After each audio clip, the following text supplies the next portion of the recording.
오늘 말씀의 제목은 의로움을 주장할 수 있는 이유라는 제목으로 말씀 나누기를 원합니다. 이제 31장 본문은 욥의 마지막 말입니다. 우리가 29장과 30장, 31장이 새 친구들과 이제 결론 짓는 욥의 마지막 말이라는 것을 우리가 이미 들어서 알고 있습니다. 29장과 30장에서 욥은 자신의 경험을 비추어서 그 경험들이 하나님 앞에 대해서 자신이 어떤 존재인가, 자신이 어떻게 살아왔는가를 계속 묵상해 왔습니다. 그리고 이제 31장에서는 욥이 하나님 앞에 어떻게 서게 될 것인가를 고려하면서 말하고 있습니다. 자신이 마지막으로 하나님 앞에서 무엇을 말할 것인가, 그것을 말하고 있는 거예요. 어떤 세상의 유언을 말하는 것이 아니라 이제 이 욥이 죽어서 다시금 그 창조자 앞에, 그 심판대 앞에 서게 될 텐데 그때에 어떠한 것으로 하나님께 말할 것인가, 이것에 대한 고백이 31장에 나와 있습니다. 그래서 31장의 고백은 욥이 그 죄의 목록들을 계속 이야기를 합니다. 10가지를 이야기하면서 자신이 어떻게 살아왔는 바를 이제 이야기를 하고 있는 거예요. 그래서 어떤 자신이 의롭고 자신이 무죄하다라는 것을 주장하는 것을 말하고 있습니다. 근데 여기서 오해하지 말아야 될 것은 욥이 그렇다면 전혀 죄가 없느냐, 그것을 말하려고 하는 것은 아니에요. 바리새인처럼 욥 스스로가 자기 자신의 의로움을 드러내려고 지금 이 말을 하고 있는 것은 아닙니다. 분명하게 4절부터 6절 보시면 뭐라고 되어 있냐면, 그가 내 길을 살피지 아니하시느냐, 내 걸음을 다 세지 아니하시느냐, 만일 내가 허위와 함께 동행하고 내 발에 속임수에 빨랐다면 하나님께서 나를 공평한 저울에 달아보시고 그가 나의 온전함을 아시기를 바라노라, 이렇게 이야기를 해요. 또 그리고 35절과 37절에도 하나님 전능자가 내게 대답하시기를 바라노라 라고 이야기하면서 계속해서 하나님이 심판자이심을 인정을 하고 있습니다.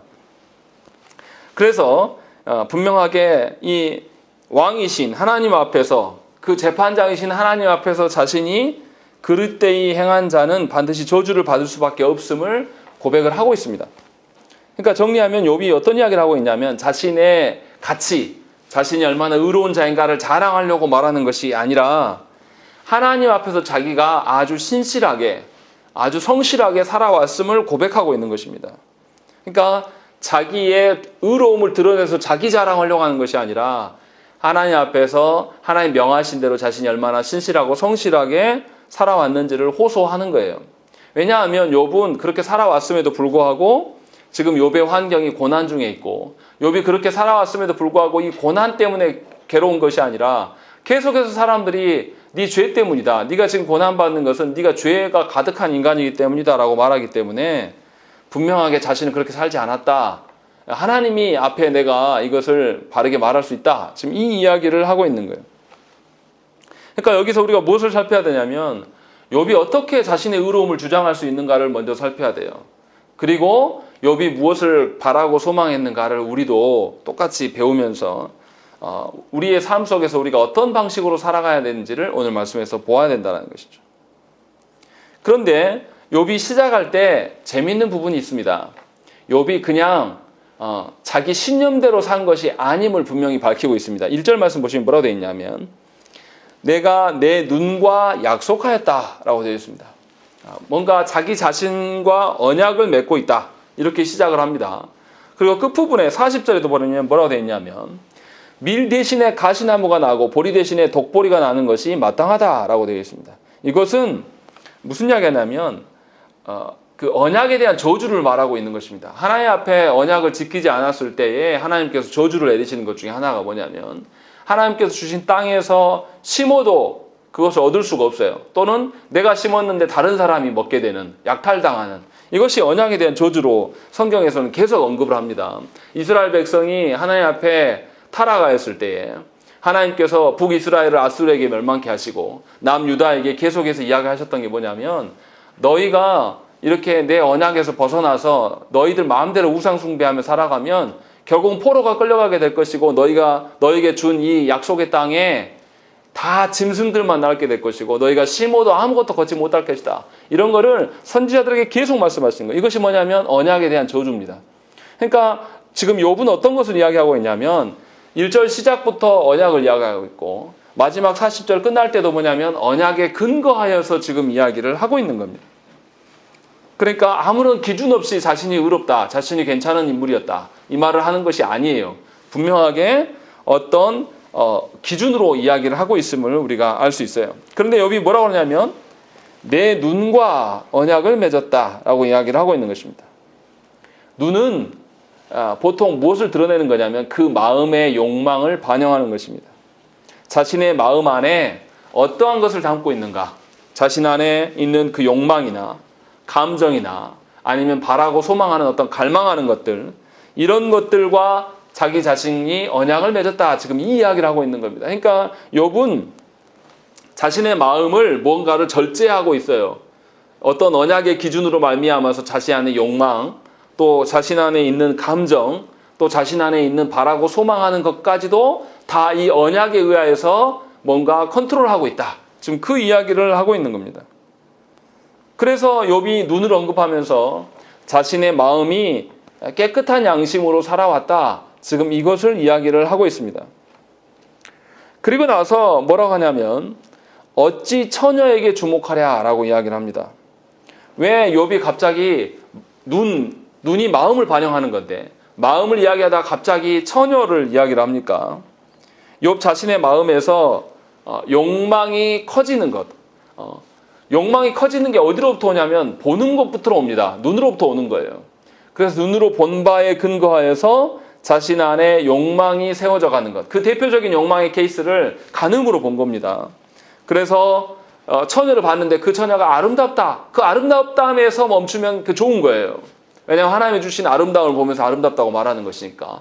그런데 그 이상을 넘어서서 이제 그 여인을 어떻게 해보고 싶다. 간음하거나 성적 부도덕을 이제 이어지는 것이 뭐냐면 욕망인 것이죠.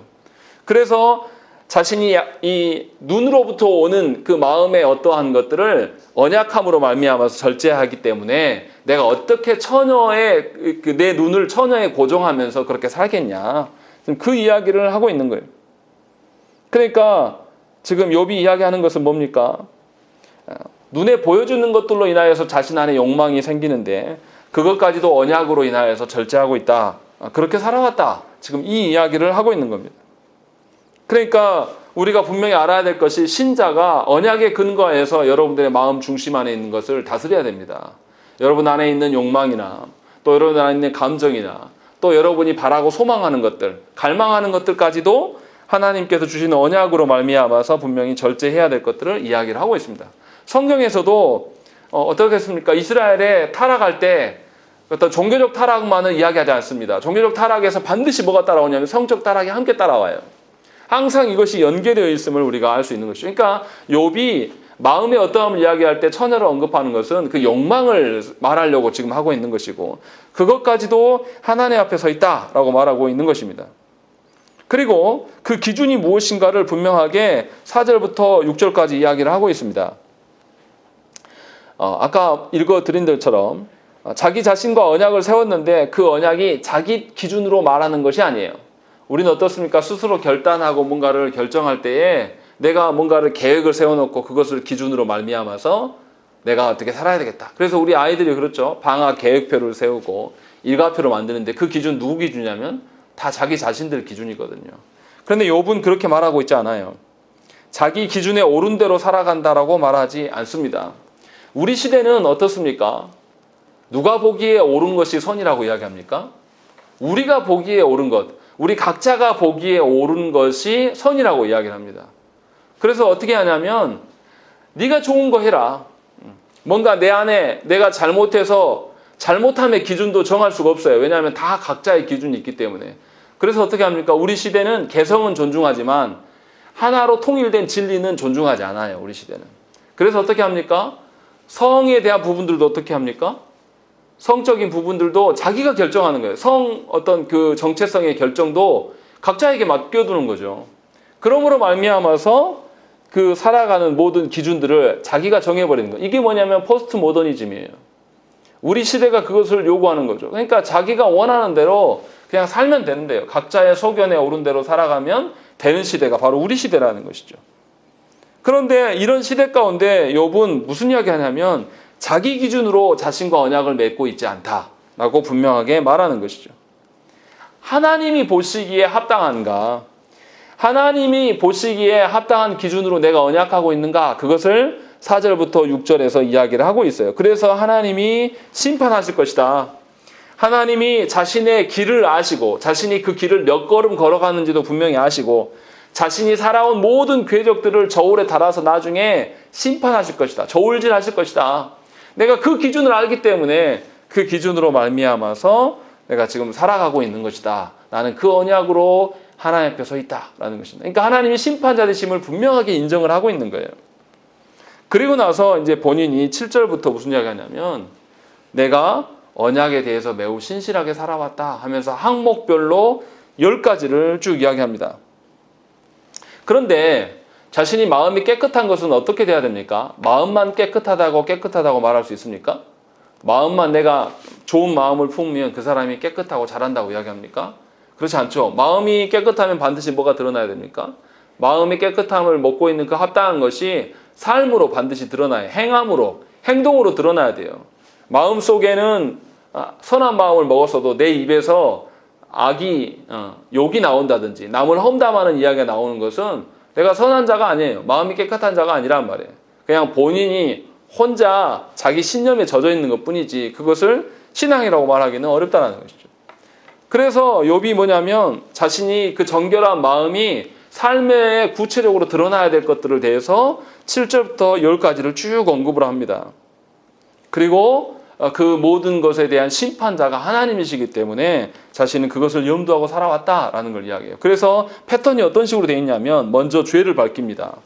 그래서 만일 뭐뭐 한다면 이것은 죄에 대한 언급을 해갖고 그 다음 절에는 자신의 심판에 대한 언급을 해요. 죄가 이러했다라면 만일 내가 이러했다라면 나는 하나님께 심판 이렇게 받아야 된다라는 걸 이야기하고 그리고 그 다음 절에 그것이 왜 죄가 되는가? 왜 하나님 앞에 심판이 받을 수밖에 없는 것인가? 라고 이야기를 하고 마지막 절에 뭐라고 그러냐면 나는 그런데 그렇게 하지 않았고 나는 무죄한 자였다. 이런 패턴으로 10가지를 이야기해요. 뭐 다 똑같은 구조는 아니지만 거의 이런 식으로 되어 있습니다. 그럼 먼저 7, 8절에 2절 먼저 읽어보시죠. 읽겠습니다. 시작. 내가 심은 것을 타인이 먹 7절, 8절입니다. 7절, 8절 읽겠습니다. 시작. 만일 내 걸음이 길에서 떠났거나 내 마음이 내 눈을 따랐거나 내 손에 더러운 것이 묻었다면 내가 심은 것을 타인이 먹으며 나의 소출이 뿌리째 뽑히기를 바라노라. 예, 7절, 8절에서는 자신의 마음이 탈선하지 않았다. 지금 이것을 이야기를 하고 있습니다. 죄는 마음의 눈을 따라갑니다. 그래서 바른 기세에서 벗어나게 되는 거예요. 눈으로 보는 것을 근거로 인하여서 마음이 동하여지고 그리고 그 마음 안에 욕망이 발현되고 그 욕망을 이루기 위해서 우리의 손과 발이 아무거나 막 행하는 거예요. 이게 이제 죄에 대한 순차적인 어떤 논리적인 흐름이에요. 눈으로 보고 그것이 마음 안에 내려앉고 그것이 욕망으로 자라가고 욕망을 이루기 위해서 내 발과 손이 행동으로 드러나는 것. 이것을 이야기하고 있는 것이죠. 요한일서 2장 16절에는 이것을 이렇게 이야기합니다. 우리 많이 들었던 말씀. 이는 세상에 있는 모든 것이 육신의 정욕과 안목의 정욕과 이생의 자랑이니 다 아버지께로부터 온 것이 아니요 세상으로부터 온 것이다 라고 이야기를 하고 있는 거예요. 분명하게 보는 것 그리고 그 보는 것으로 말미암은 욕망하는 것들 그리고 그 욕망을 실행하는 것들에 대한 이야기를 하고 있는 거예요. 그래서 욥이 자신의 마음이 탈선하지 않았다라는 거예요. 보는 것에 휘둘리지 않았다라는 것을 이야기를 하고 있는 거예요. 그래서 그렇게 보는 것으로 자기가 만약에 휘둘렸다라면 그런 사람이었다면 8절에 언약적 저주를 받을 것이다. 내가 심은 것을 타인이 먹으며 나의 소출이 뿌리채 뽑히기를 원하노라. 이건 뭐냐면 언약적 저주를 받는 것이죠. 그래서 성경에서 말한 대로 자신이 심었으나 아무것도 거둘 수 없고 남이 먹는 그런 하나님의 저주가 자신에게 임했을 것이다 라고 이야기를 하는 거예요. 그러니까 자신이 지금 고난받는 건 이런 이유가 아니다. 지금 그 이야기를 하고 있는 겁니다. 그런데 욥이 당한 상황은 어떻습니까? 자신이 언약을 파기했습니까? 파기하지 않았습니까? 파기하지 않았어요. 하나님 앞에 의로운 자로 살았음에도 불구하고 욥에게 이런 일들이 일어나고 있는 거예요. 그래서 반드시 자기는 그것이 아니다라고 지금 이야기를 항변하고 있는 것이고, 그 다음에 9절부터 12절에는 무슨 이야기를 하냐면 간음에 대한 이야기를 하고 있습니다. 그래서 뭐라고 합니까? 내 마음이 여인에게 유혹되어 이웃의 문을 엿보아 문에서 숨어 기다렸다면, 내가 다른 여자, 내 아내를 말고 다른 여자를 바라보면서 그 여자를 어떻게 해보려고 정욕의 마음을 품고 있었다라면, 어떤 성적인 어떤 간음함이 내 안에 있었다라면 어떻게 된다고요? 10절의 언약적 저주. 내 아내가 타인의 맷돌을 돌리며, 누구 집에 가 있는 것이죠? 내 아내가 남의 집 일을 하고 있는 겁니다. 그리고 거기서 더 심한 거, 타인과 더불어 동침하기를 바라노라 하는 것이죠. 내 아내가 끌려가서 남의 아내가 되어버리는 거예요. 이거는 하나님께서 이스라엘 백성들에게, 회개하지 않는 유다 백성들에게 계속해서 말씀하셨던 것이에요. 너희가 종으로 끌려가서 타향살이를 하게 될 것이다 라고 말하면서 네 아내를 남이 다 이렇게 다 동침하게 될 것이다, 이런 이야기를 몇 번이나 언급하셨던 그 내용입니다. 그것을 분명하게 언약적 저주로 이야기를 하고 있어요. 그러면서 11절에 뭐라고 합니까? 참으로 음란한 일이니 재판에 회부할 죄악이다. 그리고 이 일들로 인해서 어떻게 된다고 이야기합니까? 멸망하도록 사르는 불이니 나의 모든 소출을 뿌리째 뽑기를 원하노라. 이것도 언약적 저주로 이야기하고 있는 거예요. 이 간음을 했다면 내가 멸망당하는 것이 너무나 마땅하다라고 이야기를 하고 있는 거예요. 그러니까 이 간음은 마음의 타락에서 오는 것이 확실하고, 이 간음의 결과가 재판에 회부될 수밖에 없다라고 이야기를 하는 거예요. 그러니까 성경에서 성적 타락과 종교적 타락은 항상 같이 이어져 가고 있음을 분명히 알아야 돼요. 그러니까 저와 여러분들이 분명하게 어떤 내 안에 음란한 성적 타락함이 드러난다라면 이것은 내 신앙의 치명타라는 것을 분명히 알아야 돼요. 그것을 분명하게 욥은 이야기를 하고 있는 겁니다. 그리고 13절부터 15절에는 무슨 이야기를 합니까? 13절 말씀 보세요. 남종이나 여종이 나와 더불어 쟁론할 때 내가 그의 권리를 저버렸다면, 이야기를 하고 있는 거예요. 이 말은 뭡니까?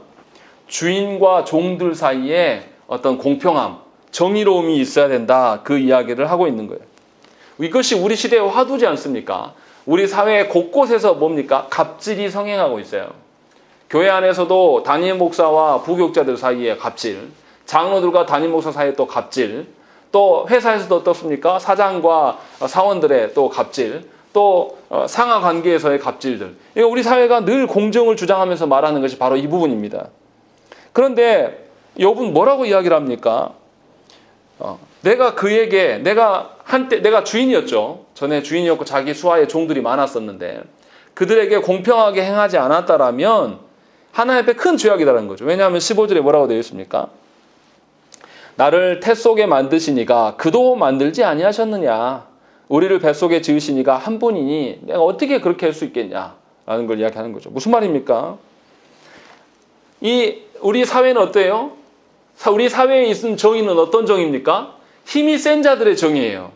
그래서 어떻습니까? 똑같이, 전에도 말씀드렸지만 똑같이 아들이 마약을 다루고 똑같이 음주운전을 했는데 어떤 사람은 음주운전하다가 걸렸는데 5년 형을 받고, 어떤 사람은 그냥 풀려났어요.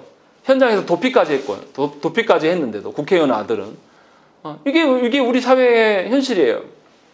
이게 무슨 주인과 종의 관계에서 정의가 있습니까? 모든 사회에 어떤, 아무리 주인이고 아무리 종이라고 해도 그 안에 분명히 지켜야 될 룰이 있는 겁니다. 그런데 그런 것이 우리 사회에 없어졌어요. 그리고 이런 정의를 세우지 않는 것이 하나님께 큰 죄라고 이야기를 하는 겁니다. 왜냐하면 하나님께서 주인과 종 되게 하셨으나 다 하나님이 지으신 자라고 분명히 말하고 있는 거예요. 이 땅에 살아갈 때는 누가 더 많이 소유했는가, 이 땅에 살아갈 때는 누가 더 권세를 누리고 있는가에 따라서 주인도 되고 종도 되기도 합니다. 그런데 하나님 앞에 서게 될 날, 그런 소유됨과 어떤 권세를 누림으로 인하여서 주인과 종을 나눌 수 있겠습니까? 그럴 수 없다라는 것이에요. 이건 말도 안 되는 이야기입니다. 그래서 잠언에서 뭐라고 합니까? 가난한 자를 조롱하는 자는 그를 지으신 주를 멸시하는 자요 라고 이야기하는 거예요. 가난한 자를 조롱하는 것은 하나님을 멸시하는 것이다 라고 이야기하는 것이고, 또 가난한 자와 부한 자가 함께 살거니와 그 모두를 지으신 이는 여호와시니라 라고 잠언에서 두고두고 이야기를 하고 있는 겁니다. 그러니까 우리 한번 생각을 해보세요. 몇 년 전에 어떤 그 장군이 있었습니다. 군대에 스타가 있었는데 그 스타 장군 두 부부가 안타깝게도 다 크리스찬이라고 그래요. 그런데 이분들이 어떻게 했습니까? 사병들 불러다가 자기 집에서 모든 일들을 다 시켜 먹었어요. 학대하고 심지어 어떻게 하냐면 무슨 그 호출기를 갖고 있어 누르면 튀어나와야 되는 쉴 수도 없게 만들면서 학대했단 말이에요. 그것이 언론에 폭로됐습니다. 그 사람들이 그리스도인입니까? 그리스도인이 아니에요. 하나님께서 나뿐만이 아니라 세상에 있는 모든 사람들 하나님이 만드셨어요. 또 어떻습니까? 최근에 정화원 무리들, 그 무리들이 자신이 질병을 퍼뜨리는 원흉이 되었으면 하나님 앞에 설 때 하나님이 창조하신, 나만 창조하신 것이 아니라 불신자들도 다 창조했기 때문에 그들에게 질병이 건너가지 않도록 해야 된단 말이에요. 이게 너무 당연한 거예요. 그런데 아나무인입니다. 자기들 어떤 의도하는 바가 있기 때문에 질병을 감추고 그냥 다니는 거예요. 그래서 광주에서 어떻게 됐습니까? 한 사람이 60명 확진자를 만들어낸 거예요. 교회에서. 그래서 지금 이 3단계 준하는 행정명령이 20일까지 연장됐어요. 우리 어쩔 수 없이 20일까지 다 이렇게 온라인 예배 계속 드려야 되는 거예요. 이게 누구들 손에 나온 거냐면 그리스도인들 손에서 나온 겁니다. 부정할 수가 없어요. 전국에서 다 확진자 수가 100명대 단위로 줄었어요. 광주만 안 늘고 있습니다. 광주만 계속 증가세예요. 부끄러운 줄 알아야 됩니다. 이거는 하나님 앞에 큰 죄악이에요. 교회들이, 성도들이 남을 무시하고 남에게 피해를 주는 것이 얼마나 하나님 앞에 큰 죄인가를 분명히 알아야 된다는 것입니다. 분명히 우리가 주인이라 할지라도 종에 대해서 합당한 정의를, 하나님이 보시는 정의를 세워나가야 되는 거예요. 같은 맥락으로 볼 때 자녀들을 보면서 부모가 갑이기 때문에 자녀들에게 힘으로 누르는 경우가 굉장히 많아요. 그리고 자녀들의 결정권도 다 부모가 갖고 있는, 특히 유교사회에 젖어있는 우리나라 부모님들은 더 심합니다. 그러나 분명하게 하나님이 주신 영혼으로 주신 것인지 여러분들의 소유로 주신 것이 절대 아니에요. 분명하게 하나님께서 우리에게 위탁해 주신 겁니다. 하나님 분명히 찾으실 날이 있어요. 그때 우리에게 물으실 겁니다. 가정 안에 정의를 네가 세웠냐? 하나님의 정의를 네가 세워갔냐? 물으실 거예요. 욥이 지금 그 이야기를 우리에게 말하고 있는 거예요.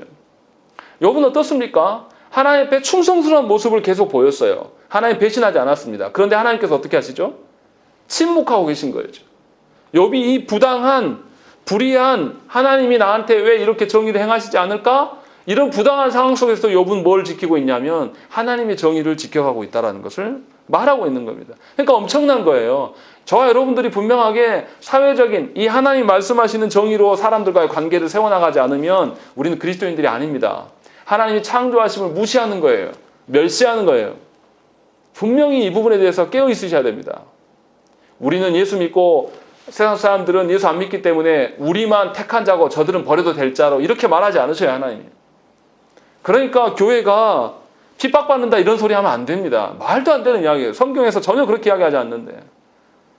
이것을 깨닫고 분명히 하나님께서 해야 된다는 것입니다. 그리고 16절부터 20절에 계속 이어져 보면 궁핍한 자들에게 베풀지 않음에 대해서 이야기를 합니다. 가난한 자, 과부, 고아, 궁핍한 자들은 다 스스로 설 수 없는 자들이에요. 사회적인 방어막이 없습니다. 그래서 도움이 필요한 사람들입니다. 그래서 하나님께서 인류에게 지구를 주시고 지구의 모든 환경들을 주셨단 말이에요. 그러면 이 주신 것들을 우리가 어떻게 해야 됩니까? 모든 이들과 함께 활용하도록 우리가 사용해야 된단 말이에요. 분명히 하나님께서 모든 이들이 함께 나눠 쓰고 또 후손들에게 나눠 수 있도록 남겨달라고 하나님께서 주신 거예요. 그런데 어떻습니까? 놀랍게도 우리 사회에서 경제가 어려워지고 코로나로 인해서 어려워지면 누구부터 타격을 입습니까? 사회의 가장 밑바닥에 있는 사람들도 먼저 죽어 나자빠지는 거예요. 견디지 못하고 죽어나가는 일들이 우리 사회에 없습니까? 연락이 안 돼서 가보니까 집에서 시체로 썩어 있는 사람들이 발견되는 것이 한두 번입니까? 지금 우리가 그런 사회를 살고 있는 거예요. 다시 말하면 어떤 사회에서 하층민이 있는데 그 하층민을 돌아보지 않는 것은 하나님께서 베푸신 것을 자기가 독점하는 행위입니다. 이건 아주 악한 거예요. 하나님께서 지금 지구에 70억 명의 인구를 주셨는데 70억 명이 충분히 쓰고 남을 만한 재화들과 어떤 그런 것들을 다 공급해 주십니다. 그런데도 이 전 지구상에는 무슨 일이 일어납니까? 굶어 죽는 사람들이 계속 드러나요. 농산물의 가격을 맞추기 위해서 미국에서는 남는 이 농산물들을 바다에 다 수장시킵니다. 없애버려요. 자기의 돈벌이를 위해서. 우리나라도 그러지 않습니까? 분명히 우유 파동이 일어났다고 이야기하고 분명히 뭐 생산이 과잉됐다 그러는데 가격은 안 떨어져요. 중간에 유통상인들이 다 헤쳐먹는 겁니다. 자기의 유익을 위해서 남의 것들을 다 폭식하는 거예요. 또 농부들도 어떻게 해요? 이것을 수확하려고 하는 인건비가 안 나오니까 싹 갈아엎는 거죠. 먹을 수 있는 건데 하나님이 주신 귀한 자원인데도 불구하고 그냥 싹 갈아엎어버립니다. 왜요? 경제 논리로 인하여서. 근데 욥은 그 이야기를 하고 있는 겁니다. 하층민들을 외면하는 것이 하나님께서 베푸심에 대해서 자기가 독점하는 아주 악한 일이다. 지금 그 이야기를 하고 있어요. 그래서 욥은 어떻게 했냐면 늘 관대에게 베풀었다라고 이야기를 하고 있는 겁니다. 젊었을 때 고아를 길렀고 어렸을 때부터 과부를 인도하였고 의복이 없어 죽어가는 자들에게 자기 덮을 것을 주었고 심지어 20절에 양털로 그의 몸을 따뜻하게 입혀줬다. 자신이 양떼를 키웠는데 그 양떼에 가진 것까지도 그들에게 공급했다. 지금 그 이야기를 하고 있는 거예요. 그리고 이어지는 21절과 23절에 어떻게 합니까? 보호막이 없는 사회적 그 약자들, 그 자들에게 친절하게 대했다라는 거예요. 포악하고 적대적으로 대하지 않았다라고 분명하게 밝히고 있는 것입니다. 우리는 어떻습니까? 누군가에게 조금 뭔가를 도움을 청하고 난 다음에 그들에게 어떻게 해요? 내가 너 도와줬으니 너도 나한테 내 청 들어줘야지. 이런 기브 앤 테이크에 아주 능숙한 사람들입니다. 우리는 자본주의에 젖어 있어가지고. 그래서 어떻습니까? 도움을 주는 자들은 도움을 받는 자들에게 갑질하려고 해요. 또 도움을 받는 사람은 의뢰이 내가 도움 받았기 때문에 내가 엎드려야 되겠구나. 이런 생각들이 우리 안에 아주 다 팽배해 있습니다. 그런데 이것은 아주 잘못된 것이다라고 분명히 말하고 있는 거예요. 도움을 우리가 줬습니까? 원래 누구 것입니까? 전부 다 하나님으로부터 온 거예요. 하나님이 우리에게 어떻게 준 거예요? 한 사람이 다 가지라고 주신 게 절대 아니에요. 분명히 다 살 수 있는 생명이 죽어나감이 없는 공동체 되기를 하나님께서 분명히 말씀하신 거예요. 그래서 평균을 이루라는 거예요. 하나님께서 헌금하게 하시는 목적도 바로 그런 겁니다. 평균을 이뤄갈 수 있도록 하나님께서 분명하게 말씀하셨어요. 그런데 그런 일들을 많이 행하고 있다는 것입니다. 그래서 어떻게 합니까? 하나님 앞에서 그 포악한 삶을 접어야 된다라고 이야기를 하고 있는 거예요. 그래서 21절에 뭐라고 합니까? 나를 도와주는 자가 성문에 있음을 보고 내가 주먹을 들어 고아를 향해 휘둘렀다라고 이야기하는 거예요. 이게 뭡니까? 욥이 재판관으로서 살았어요. 그런데 자신의 그 재판관의 그 신분으로서 고아, 힘없는 자에게 함부로 학대하지 않았다라는 거예요. 이 말이 뭐예요? 자신의 권세를 들어가지고 남용하지 않았다라는 것을 이야기를 하고 있는 겁니다.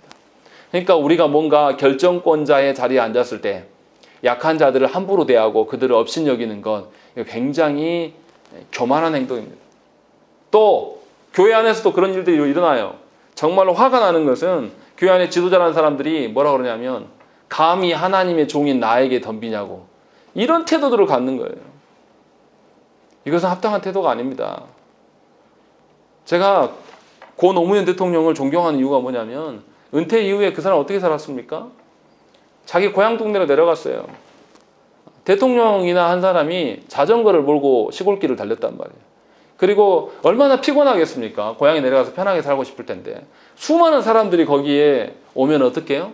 시간 딱 정해놓고 나가서 사람들 다 만나고 사진 찍어주고 또 여성들하고 사진 찍을 때는 어떻게 해요? 눈높이 맞추느라고 이렇게 대통령이 무릎을 이렇게 구부해서 사진도 찍고 아주 이 한 국민을 소중히 여기는 모습들을 보이다가 갔어요. 그런 점에서 그분이 그리스도인은 아니었지만 그리스도인으로서 많이 부끄럽고 창피해야 됩니다. 우리가 그런 것들, 그런 태도를 갖고 있느냐 이 말이에요. 정말로 사회적 약자를 바라보면서 정말로 그들에게 주께서 우리를 긍휼히 여기셔서 사랑하신 그런 태도들로 우리가 전하고 있는가. 지금 욥이 그 이야기를 하고 있습니다. 그리고 24절과 25절에 무엇을 의지했는가를 이야기합니다. 내 소망을 금에다 두고 순금에게 너는 내 의뢰하는 바라 하였다면 또 25절에 재물의 풍부함과 손으로 얻은 것이 많음으로 기뻐하였다면 라고 있는 거예요. 뭔가 소득의 어떠함으로 말미암아서 자신이 기뻐하고 즐거워했다면 자신은 하나님께 처벌을 받아야 된다라고 이야기하는 거예요. 그러니까 욥은 그렇게 살지 않았다라고 지금 이야기를 하고 있는 것이죠. 잠언에서도 뭐라고 하냐면 자기의 재물을 의지하는 자는 패망하려니와 의인은 푸른 잎사귀 같아서 번성하리라. 재물에 의존하는 자는 재물이 없으면 죽어 나자빠져요. 견디지 못합니다. 그러나 하나님께 마음을 두는 자는 재물이 없어도 상관이 없어요. 왜냐하면 하나님이 다루실 것이기 때문에. 그리고 26절과 28절에 무슨 이야기 합니까? 26절 말씀 보세요. 만일 해가 빛남과 달이 밝게 뜬 것을 보고 내 마음이 슬며시 유혹되어 내 손에 입맞추었다면 라고 돼요. 이게 무슨 말이냐면 해와 달이 찬란하게 빛나는 것을 보면서 내 손이 입맞췄다. 이 말은 경배했다라는 뜻이에요. 다시 말하면 1월 성신을 보면서 거기에 우상 숭배를 했느냐, 지금 이 이야기를 하고 있는 겁니다. 하나님 아닌 다른 신들, 뭔가 휘황찬란하고 화려한 것들을 줄 수 있는 그 신들을 내가 숭배했더라면 자신은 하나님을 속인 자다. 이렇게 이야기를 하고 있는 거예요. 그리고 내가 그렇게 살지 않았다라는 것을 확신하게 28절에 그것도 재판에 회부할 죄악이니 내가 그리하였으면 위에 계신 하나님을 속이는 것이다 라고 이야기를 하는 거예요. 그러니까 여러분 마음 안에 돈이나 어떤 다른 신이나 아니면 심지어 하나님이 아닌 내 남편을 더 의존한다든지 하나님이 아닌 내 통장의 잔고를 더 의존한다든지 아니면 하나님이 아닌 내 자녀를 더 사랑한다든지 이거 하나님 기뻐하시지 않는다라는 것이죠. 욥은 지금 그 이야기를 하고 있는 거예요. 그리고 나서 29절부터 30절에 무슨 이야기 합니까? 원수들에 대한 태도로 이야기를 합니다. 뭐라고 합니까? 29절 내가 언제 나를 미워하는 자의 멸망을 기뻐하고 그가 재난을 당함으로 즐거워했던가? 라는 것이죠. 무슨 말입니까? 우리는 어떻게 해요? 우리의 원수들이 마땅히 벌을 받을 때 우리는 어떻게 해요? 아주 기뻐하면서 뭐라고 합니까? 속 시원하다 라고 이야기하지 않습니까? 심지어 원수들이 처벌받지는 못하면 대신 누가 저들에 대해서 뭔가 상소하고 고소하는 내용만 드러나도 우리 어떻게 합니까? 사이다 발언이다 하면서 아주 좋아하잖아요. 그런데 이것을 뒤집는 말씀을 하시는 거예요. 원수들이 처벌을 받을 때 기뻐하는 것이 합당하지 않다. 지금 그 이야기를 말하고 있는 겁니다. 그래서 어떻게 합니까? 잠언의 말씀에서도 잠언 24장 17절과 18절에 네 원수가 넘어질 때에 즐거워하지 말며 그가 엎드러질 때에 마음에 기뻐하지 말라. 여호와께서 이것을 보시고 기뻐하지 아니하사 그의 진노를 그에게서 옮기실까 두려우니라 라고 말하는 것이죠. 내 원수가 고통을 받고 합당한 처벌을 받을지라도 그것으로 기뻐하지 말라는 것이죠. 뭐로 신자들은 기뻐해야 되냐면 내 원수가 바르게 행하지 않았는데 이자가 바르게 세워지는 것을 보고 기뻐하라는 거예요.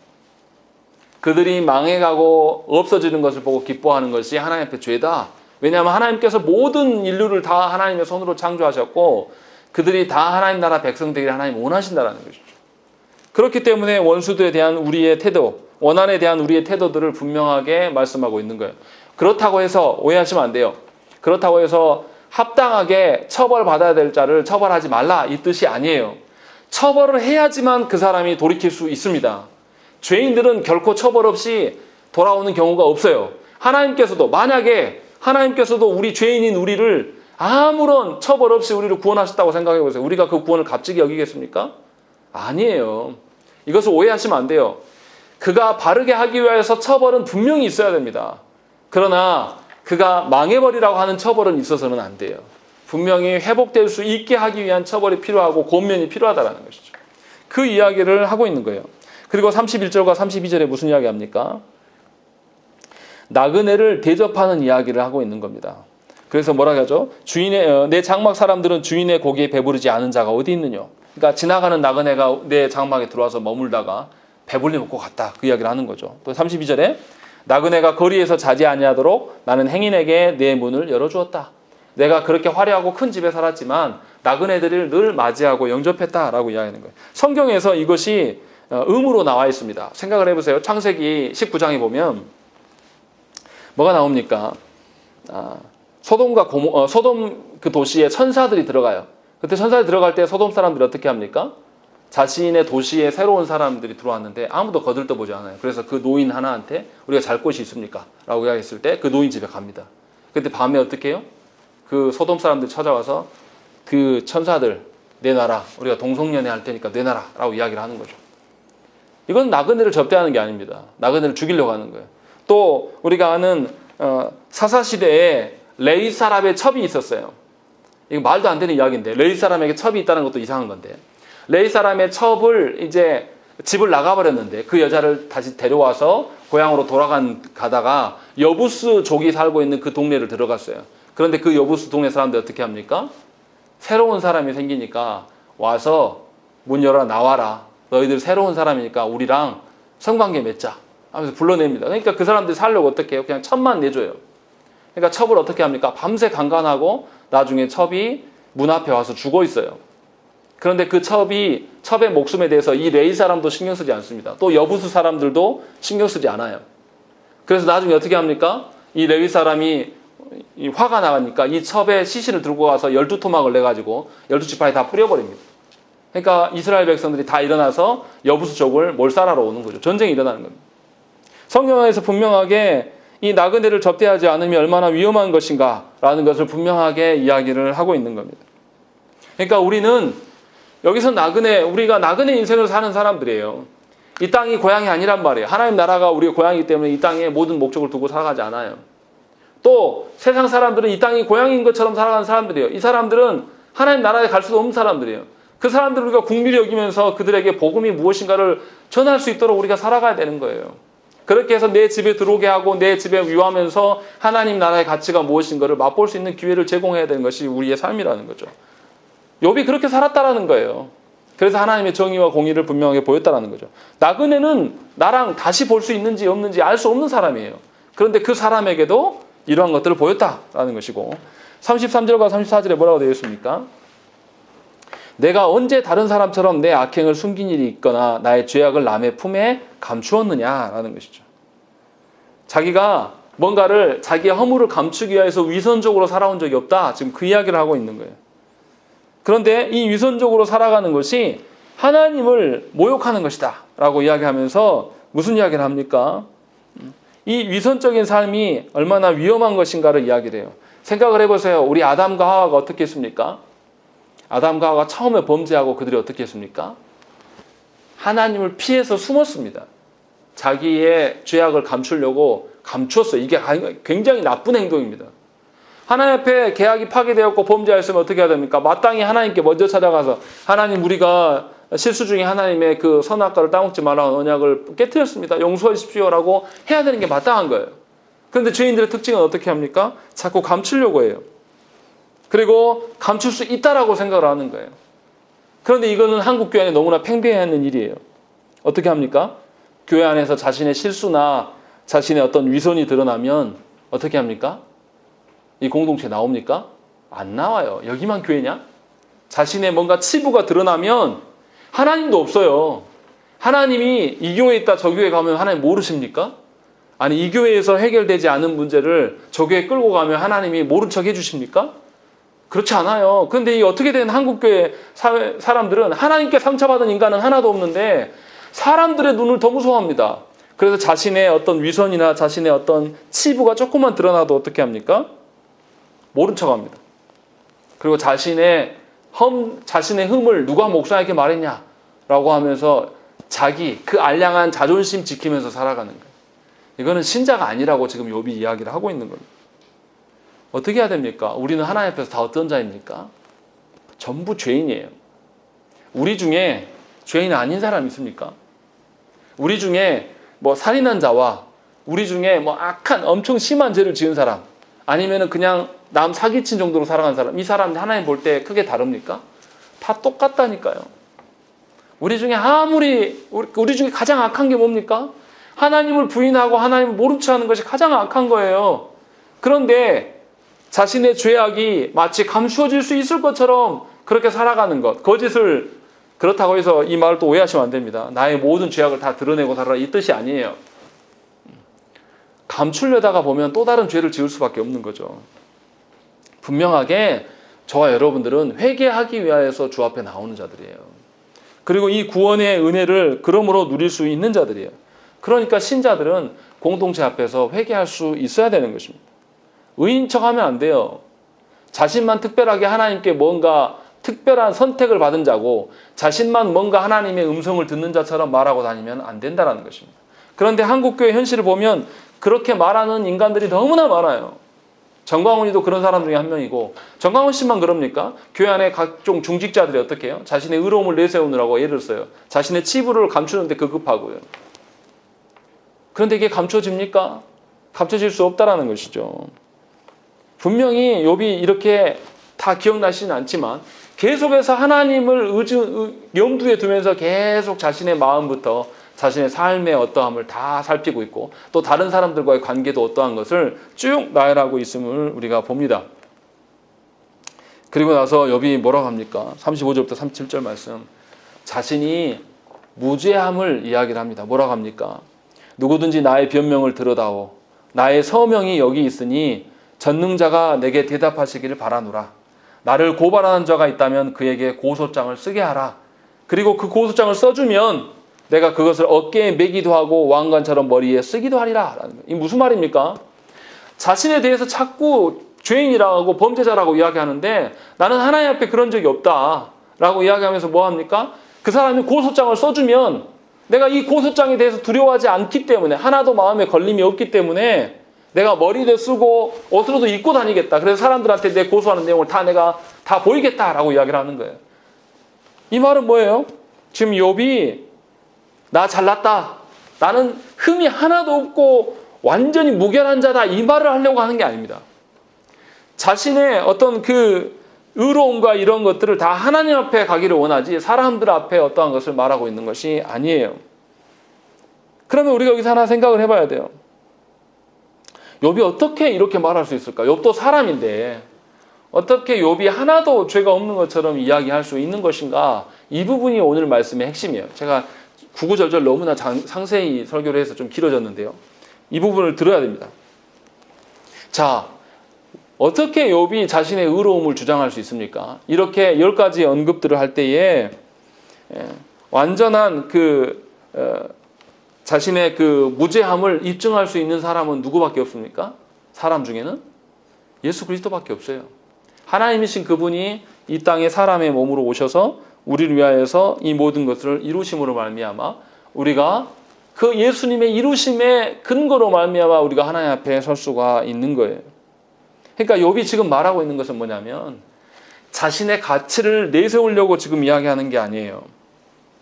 온전히 하나님께서 그래서 뭐라고 합니까? 35절에 전능자가 내게 대답하시기를 바라노라 라고 이야기하는 거예요. 이 말은 뭐냐면 성부께서 대답해달라는 소리가 아니라 성부께서 나를 대언해달라는 거예요. 성부께서 나의 그 구원의 어떠함을 대신 대속해달라는 그 의미를 이야기를 하고 있는 겁니다. 그리고 이것을 예수께서 완벽하게 성취해 주셨습니다. 예수께서 어떻게 성취하십니까?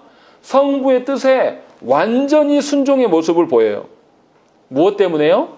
저와 여러분들의 무죄함을 위하여서, 저와 여러분들의 무죄함을 성취하시기 위하여서 성부 하나님께서 명하신 언약의 저주를 전부 다 받으신단 말이에요. 그렇게 함으로 말미암아 저와 여러분들이 하나님 앞에 나아갈 수가 있게 된 거예요. 그래서 시편에서 뭐라고 합니까? 다윗이 이 이야기를 합니다. 욥과 똑같은 이야기를 해요. 시편 17장 3절에 주께서 내 마음을 시험하시고 밤에 내게 오시어서 나를 감찰하셨으나 흠을 찾지 못하셨사오니 내가 결심하고 입으로 범죄하지 아니하리이다 라는 것이죠. 다윗이 사람인데 자신 안에 흠이 없다라고 이야기를 해버립니다. 이게 무슨 이야기합니까? 다윗이 왜 흠이 없습니까? 다윗이 일생에서 얼마나 악한 일들을 많이 합니까? 자기의 부하의 아내를 동침하고 또 부하까지 죽이잖아요. 그렇게 했던 다윗이에요. 그런데 다윗이 뭐라고 하냐면 자신이 흠이 없다라는 거예요. 하나님께서 나에게 오셨는데 감찰하셨는데 흠이 없다라고 이야기해요. 이 말은 뭡니까? 이 다윗의 의미를 바울은 이렇게 해석을 했습니다. 로마서 4장 6절 말씀이 그것을 해석한 말씀인데요. 이란 것이 없이 하나님께 의로 여기심을 받은 사람의 복에 대하여 다윗이 말한 바라고 되어 있는 것입니다. 그러니까 사람이 아무것도 안 했는데 하나님께서 행하심으로 말미암아 하나님께서 의롭게 여겨주심으로 말미암아서 된 일을 다윗이 이미 시편 17장에서 고백한 것이다. 이렇게 이야기를 하고 있는 거예요. 그러니까 우리가 하나님께 나아갈 수 있는 의로움은 우리 안에 있는 게 아니에요. 우리 밖에 있는 그 하나님의 의로우심, 예수 그리스도께서 이루신 의로움이 우리 안에 온 것입니다. 그렇기 때문에 신자들은 자기 기준으로 살아가는 자들이 아니에요. 분명히 예수 그리스도의 의존함으로 살아갈 수밖에 없어요. 예수 그리스도께서 이루신 그 의로운, 성취해 놓으신 의로움을 우리가 전가받아서 우리가 그것을 근거로 말미암아 성부 하나님 앞에서 하나님 저의 의로움을 받으시옵소서 이렇게 말할 수 있는 거예요. 그러니까 여러분들에게 말씀을 지키고 여러분들에게 욥이 말한 것처럼 사회적 약자를 돌보면서 모든 이들을 하나님께 원수까지도 우리가 그들이 변화되기를 소망하는 그런 선한 마음을 품으라는 것이 여러분이 가지고 있는 그런 능력 때문에 하라는 것이 절대 아니에요. 예수께서 이루신 것을 근거로 말미암아서 여러분들이 의로움을 살라라는 거예요. 생각을 해보세요. 여러분들에게 이루라고 말하면 그것이 얼마나 위험한 일입니까? 저한테 이루라고 하면서 네 구원을 네가 이루라 라고 말한다면 우리가 이룰 수 있습니까? 마음이 금방 요동해서 조금만 힘들면 포기할 텐데요. 그런데 하나님께서 예수 그리스도께서 이루심으로 말미암아 그것을 근거로 말미암아 우리의 의로움을 가지고 살으라는 거예요. 그러니까 저와 여러분들은 의롭게 살 수 있어요. 왜요? 예수께서 이루셨기 때문에. 욥이 지금 말하는 것도 그거예요. 욥이 자신이 이렇게 10가지 내역들을 쭉 나열하면서 내가 그러지 않았다 라고 말하는 것은 예수 그리스도께서 그렇게 행하심으로 말미암아 자신의 그 의로움으로 말미암아서 살았다라는 거예요. 생각을 해보세요. 욥이 어떻습니까? 의롭게 살기 위해서 아주 조심스럽게 살았던 사람이에요. 자기 10명의 자녀들이 잔치를 하면 어떻게 합니까? 자녀 하나하나에게 어떻게 해요? 희생제사를 분명히 드렸어요. 다음날 아침에 일어나면 희생제사부터 먼저 치렀습니다. 10명의 자녀들에게 다 희생제사를 치르겠어요. 그렇게 해서 그들에게 부정함이 없도록 뭔가 죄악이 침투하지 못하도록 항상 애쓰며 살았던 사람이에요. 그렇게 했기 때문에 하나님의 언약적 복을 구할 수가 있었던 것입니다. 저와 여러분도 마찬가지예요. 지금 코로나 이 어려운 시국 교회가 이제 누구에게 복음을 전하겠느냐 우리가 염려하는데요. 우리가 행하는 것이 아니에요. 하나님께서 분명히 구원하실 자들은 그 안에 다 두셨습니다. 우리는 그냥 하나님을 믿고 우리가 살아가는 거예요. 삶의 무죄함이나 삶의 의로움 이런 것들은 저와 여러분들의 능력치에 달려있는 것이 아니에요. 예수 그리스도께서 이미 이루셨기 때문에 그것을 근거로 말미암아서 우리가 의로움을 주장할 수가 있는 겁니다. 욥이 지금 그것을 이야기하고 있는 거예요. 그러니까 저와 여러분들이 살아갈 때에 예수 그리스도의 복을 선포하고 내가 하나님 나라의 자녀입니다. 내가 하나님의 나라에서 무죄한 자녀입니다라고 세상에 나가서 선포할 수 있는 근거는 뭐냐면 나의 과거 때문에 그럴 수 있는 게 아니에요. 나의 과거가 그랬더라도 상관이 없어요. 왜요? 누구로 보시기 때문에? 예수 그리스도의 의로움으로 말미암아 우리를 의롭게 이미 보셨다라는 것입니다. 그 근거로 말미암아 여러분들에게 의롭게 살라고 말씀하시는 거예요. 그러니까 죄의 문제에서 어떻게 해야 되겠습니까? 죄를 이겨낼 수 있는 힘이 누구에게 있습니까? 우리에게는 없어요. 그래서 우리가 뭐 하는 거죠? 기도하는 겁니다. 하나님 이 부분에 대해서 내가 죄가 아직도 묶여 있습니다. 내가 이 죄를 해결하고 싶은데 잘 안 돼요. 그때 어떻게 해야 되죠? 예수님께 구해야 됩니다. 성령님께 구해야 돼요. 하나님 도우시옵소서. 내가 이 죄에 대해서 자유하고 싶습니다. 이 죄를 더 이상 짓고 싶지 않습니다. 라고 하나님께 간구하고 나아가는 거예요. 그런데 하나님께 너무나 뻔뻔하고 당연하게 구할 수 있어요. 왜요? 예수님께서 이루셨기 때문에. 그 근거로 말미암아서 우리가 구할 수 있는 겁니다. 비록 내가 그 죄에 매여 있고 그 죄로 인하여서 남들에게 피해도 주고 아주 악한 사람일지라도 하나님께 구할 수 있는 겁니다. 죄송스럽게 여겨야 되겠지만 분명히 죄송스러운 마음만으로 있어서는 안 되고 우리 안에 담대함과 당당함이 있어야 되는 것입니다. 욥이 지금 그 이야기를 하고 있는 거예요. 그러니까 저와 여러분들은 하나님 앞에 늘 겸손한 태도를 취할 수밖에 없지만 동시에 우리는 담대할 수 있습니다. 왜요? 예수 그리스도께서 그 의로움을 모두 다 주셨기 때문이에요. 그러니까 저와 여러분들이 코로나로 인하여서 교회가 위축되고 세상 사람들이 교회를 욕할지라도 우리는 예수 그리스도의 의로움으로 말미암아 그들에게 선한 영향력을 끼쳐야 됩니다. 오늘 말씀에 나온 10가지 항목들을 여러분들이 하나하나 되짚어 보시면서 이것에서 내가 어떤 부분에 가장 취약한 자인가를 하나님께 회개하시고 물으십시오. 그리고 그 의로움을 이루기 위해서 하나님께 구하는 저와 여러분 되시기를 간절히 축원합니다. 우리 함께 기도하겠습니다.